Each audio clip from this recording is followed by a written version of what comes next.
And welcome back. Very disturbing time in this country today with the threat posed by North Korea, the saber rattling, the nuclear saber rattling by a dysfunctional dictator. America is working for a response, trying to feel a way along. What is the reasonable response? Most Americans wanted to go in there and take the guy out and bomb the heck out of him.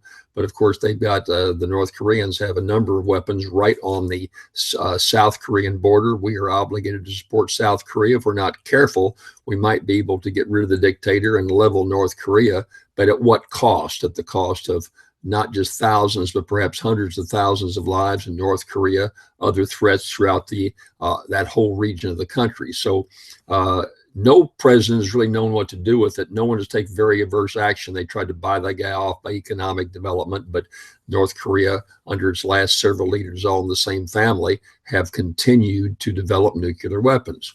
And it's just very difficult to know just how to react.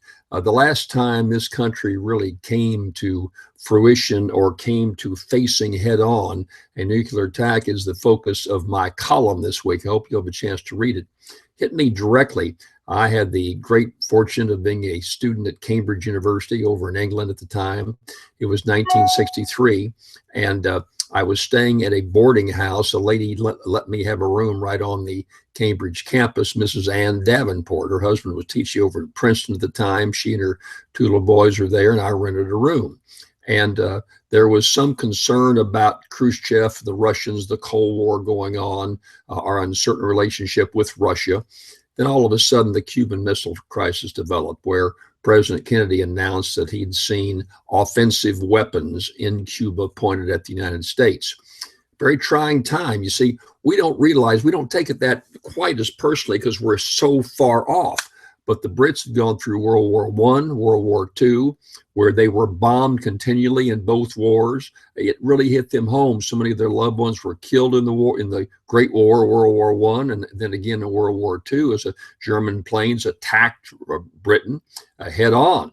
And so I was asleep about 2 in the morning, and Ms. Davenport opened my door, knocked on the door, and woke me up, said, "You need to come down to the radio." Went down, and several of our neighbors had gathered because President Kennedy was making a major announcement.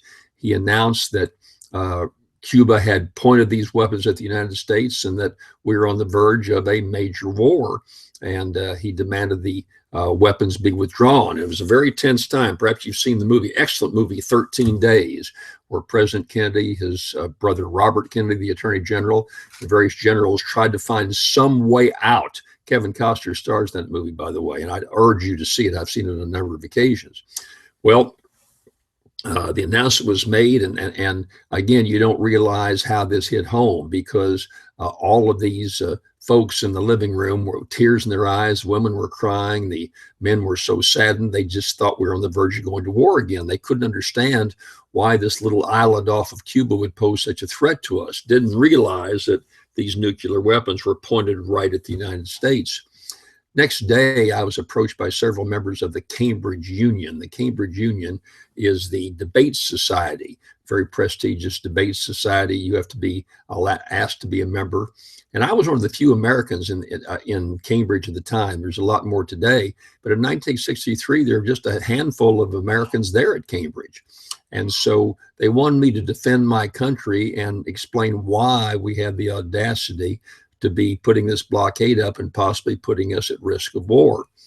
I'm an English major. I was there studying English literature, reading all the great English authors at the time. But the last thing on my focus was foreign relations, international affairs involving Russia.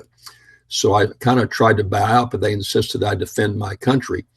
And so if the debate was a couple of days off, I took the train, about an hour and a half train ride down to London, went to the American Embassy, massive protests around the American Embassy.